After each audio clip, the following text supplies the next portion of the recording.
So as we are seeing some changes in monetary policy, you're seeing the small caps. And my own view, for example, is that... Hey there, future millionaires! Welcome back to the channel. It's so good to have you here with me today. I hope you're having an absolutely amazing day, no matter where you are in this incredible world of ours. Today, we're diving deep into XRP, and I've got to address something that's been on everyone's mind. You know what I keep hearing? People constantly stressing about XRP's price potentially dropping. But here's the thing, they're acting like XRP is the only crypto that ever takes a dip. Come on, guys, even Bitcoin holders are sweating right now about what's coming next. Here's what I'm seeing. Bitcoin might drop as low as $92,000 to $94,000 before it absolutely rockets past $150,000 in the first quarter of 2026. Mark my words on that one. But here's what's really happening behind the scenes. They're trying to mess with your head. They want you to believe that October 6th was some kind of multi-year peak. Spoiler alert, it wasn't. The rotation from gold into Bitcoin is going to be absolutely massive. I've been saying this since August 2025, so make sure you bookmark this video because you're going to want to come back to it. So here's the big question everyone's asking. If Bitcoin crashes back under 100,000 before it takes off, what happens to XRP and the rest of the market? Well, they'd probably get dragged down with it. But, and this is a big but, is that crash actually going to happen? Honestly, we just don't know for certain. Everyone's assuming we need this massive correction first, but who says we can't start breaking out from right here, right now? The truth is, anything could happen next. Nobody knows. XRP whales continue to dump tokens as uncertainty looms, and they're also talking about whales dumping XRP. And a retest of $1 per XRP. Look, I'm going to be straight with you. I seriously doubt this dramatic crash is actually going to happen. Now, could we see XRP dip below $2? Yeah, absolutely. That's definitely possible. But here's what I know for sure. A rebound is coming. It always does. But here's the problem. These fear-mongering articles get published, and what happens? New investors immediately start panicking. Picture this. Someone just bought XRP at $2.50 or even $3, and now they're watching these headlines saying it might drop to $1. Their first thought? Oh no, maybe I should sell now and buy back in later when it's cheaper. But hold up, nobody, and I mean nobody, is saying this crash is guaranteed to happen. Could it? Sure. But here's the flip side that nobody talks about. XRP could also bounce back from exactly where we are right now and go on an absolutely insane parabolic run. Just imagine how you'd feel if you sold your position only to watch XRP take off like a rocket ship. That would hurt, right? This is exactly why I always tell you guys the same thing. When the market's bleeding red, do absolutely nothing. Or better yet, if you're going to do anything at all, buy the dip. Here's the golden rule that's never failed me. You don't actually lose anything unless you sell. Think about it. If you sell on a red day, you lock in those losses and you lose real money. But if you do nothing on a red day and just wait patiently for the market to bounce back, you're going to make money. It's that simple. Any guesses to which incredible technology NASDAQ CEO is referring to?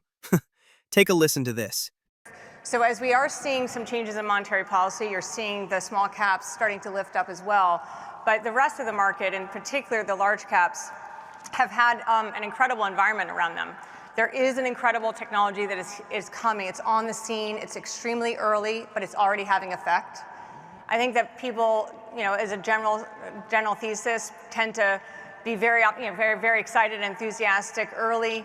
And at the end of the day, this technology, in my opinion, will be the fastest moving and most consequential technology that we'll see in many decades. It's an incredible technology that will come, and I do think it will achieve a lot of incredible productivity gains over time.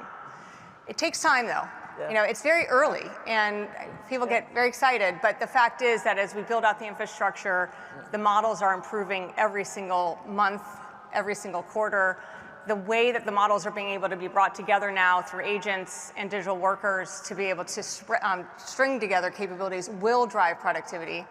And investors are understanding that. So investors are there to predict the future, and they definitely predict a bright future. But I would also point out that since the beginning of 2024 until today, while the NASDAQ 100 is up 47%, the earnings of the companies in the NASDAQ 100 are up 32%. So there is a lot of justification for the fact that the markets are performing the way they're performing. And then you've got the promise of more. And then you also have an easing monetary environment, which also tends to be supportive of markets. And then you have a deregulatory environment, which tends to be supportive of growth. So there's a lot to synthesize, but I would say investors are synthesizing it and demonstrating it in what they're showing in the markets right now. So, which incredible technology do you think she's talking about? Okay, this is huge news, guys. Get ready for this. The NASDAQ chair and CEO, Adena Friedman, is going to be a keynote speaker at Swell 2025 in New York City. She's going to be diving deep into some incredible topics: the future of our entire financial system, the massive potential of digital assets and blockchain technology, and how tokenization and emerging tech are completely changing the game. Now, here's what really gets me fired up. Everyone, and I mean everyone, keeps talking about this revolutionary technology that can move money instantly around the world. They're always going on about how you can do wire transfers in just seconds for less than a penny. It's absolutely mind-blowing technology. But here's the kicker. They never actually say what this technology is. They all know exactly what it is, but for some mysterious reason, nobody wants to say the name out loud. What are they talking about? RippleNet and XRP. And you know what? This tells me everything I need to know. This is going to be absolutely massive. The moment they start openly talking about XRP on mainstream media, when suddenly everyone's discussing XRP left and right, that's your signal right there. That's when you'll know the switch has been flipped, or it's about to be flipped any second now. But here's the thing they don't want you to figure out. They don't want you buying XRP at these current prices. Oh no, they want you jumping in when it hits $50, $100, $150, or even higher. They're playing the same old game, shaking out as many people as possible before the real parabolic move begins. And guess what? That's exactly what everyone's waiting for right now. All right, guys. I've been getting tons of questions about this, so let me break down everything you need to know about digital asset treasury companies in the simplest way possible. Here's the TL. DR. These are publicly listed companies that basically stack massive amounts of crypto on their balance sheets. Pretty cool, right? So how do they get the money to buy all this crypto? Well, they're smart about it. They sell shares to the public or issue what's called convertible notes, which is basically debt, to raise capital from investors. Now here's where it gets interesting. How do they actually make money from just buying crypto? It's simple. They're betting that when the price of the underlying token goes up, their stock price goes up too. It's like a domino effect. But here's the really exciting part for us. How does this affect the token price? When these treasury companies buy tokens, they're literally creating upward price pressure by taking those tokens completely off the market and reducing the available supply. And we all know what happens when supply goes down and demand stays the same or increases. Price goes up. Plus, here's the kicker.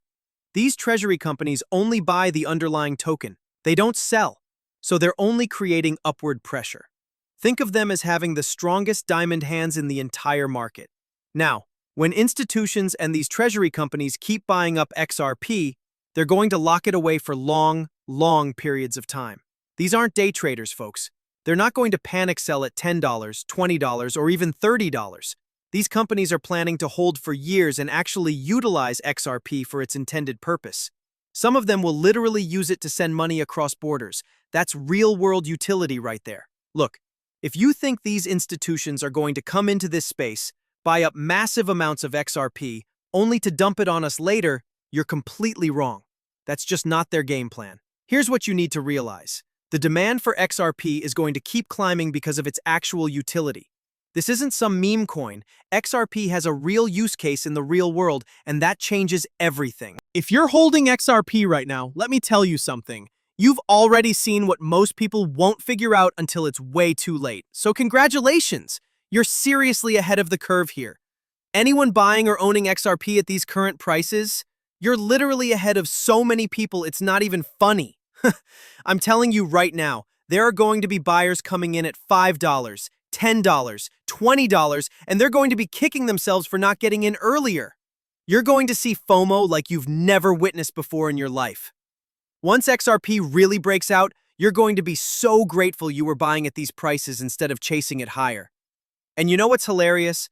I remember when we hit $3. So many people were saying, man, I just wish XRP would go back to around $2 so I could back up the truck and load up. Well, guess what? The price comes down and immediately, everyone starts complaining.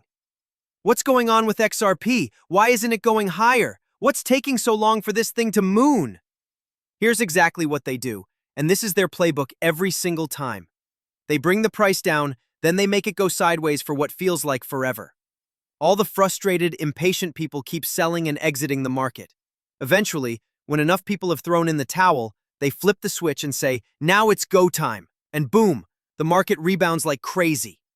Do you know how many times I've watched people sell their crypto only to see it absolutely explode the very next day? Or break out massively over the next couple of days? It's heartbreaking to watch, honestly. Perfect example. People were panic selling right before XRP hit $1.92 back in 2021. And why? Because of the Ripple versus SEC case, plus XRP was getting delisted from exchanges left and right.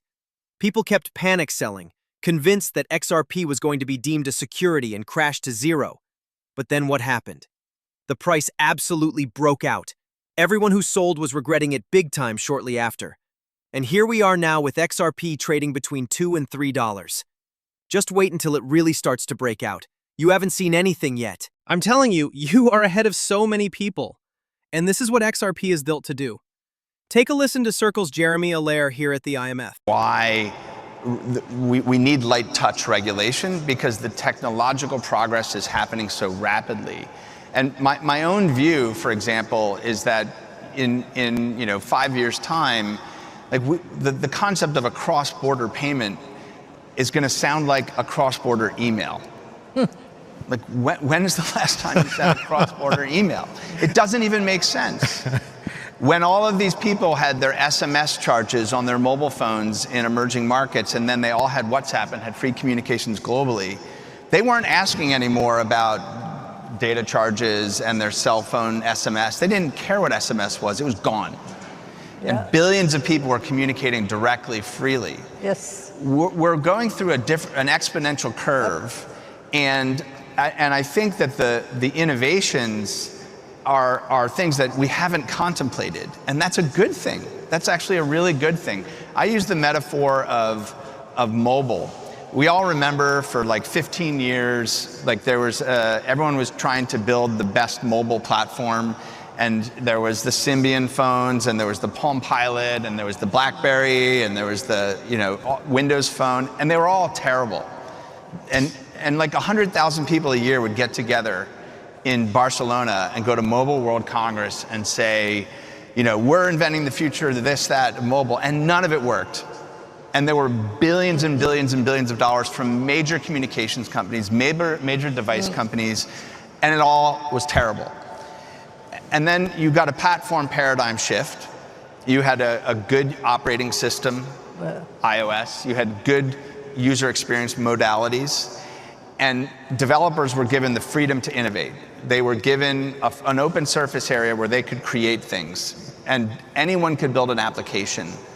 And if you remember the iPhone, the very first ad campaign was, there's an app for that. And it was this recognition that invention is happening. And industries were revolutionized by that device and by that convergence of compounding technologies. That was such a powerful clip, guys, because it literally shows us exactly what's about to unfold. Now, here's why regulations are absolutely crucial right now.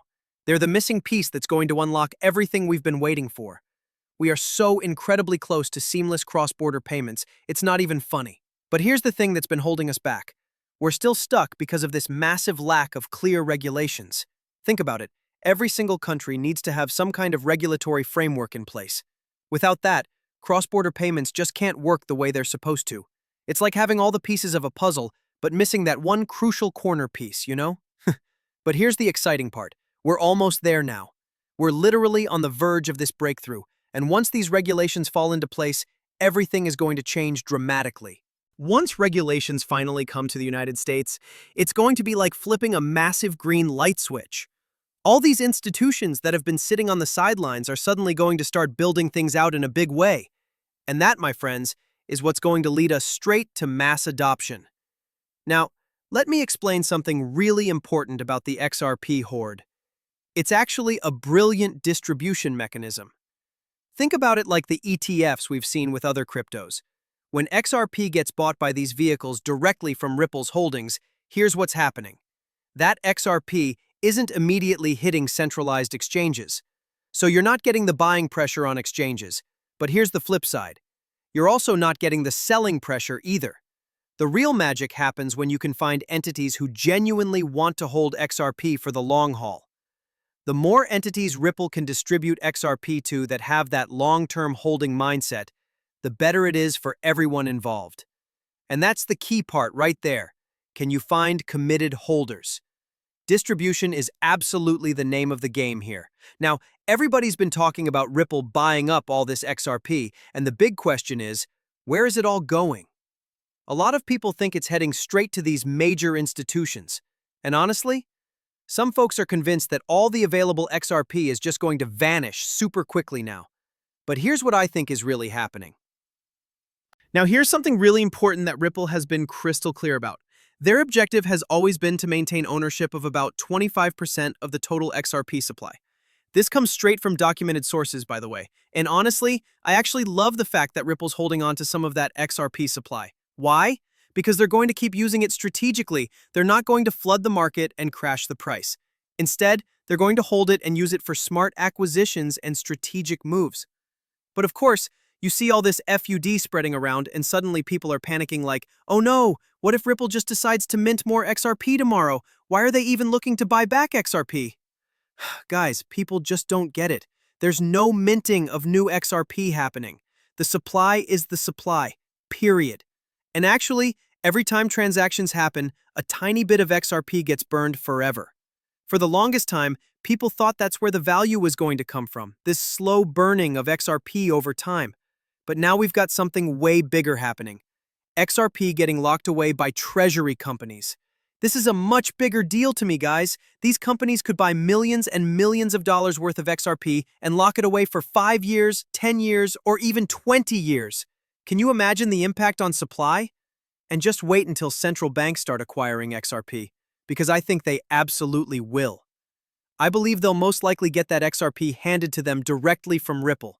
A lot of people think some of that escrow is already promised to organizations like the IMF and World Bank. But here's the exciting part. We're almost at the point where we're going to see cross-border payments go live at massive scale. The new financial system is still loading, and while it's hard to put an exact time frame on it, you can see everything accelerating right now. When they're talking openly about creating payments that move as fast as email around the world, they're basically telling you this is coming. And if they're starting to talk about it openly, we're probably way closer than we think. When it finally happens, I think the banks will come out of their testing phase on the private ledger, and we're most likely going to see XRP at some very, very expensive prices in the near future. But until that happens, stay patient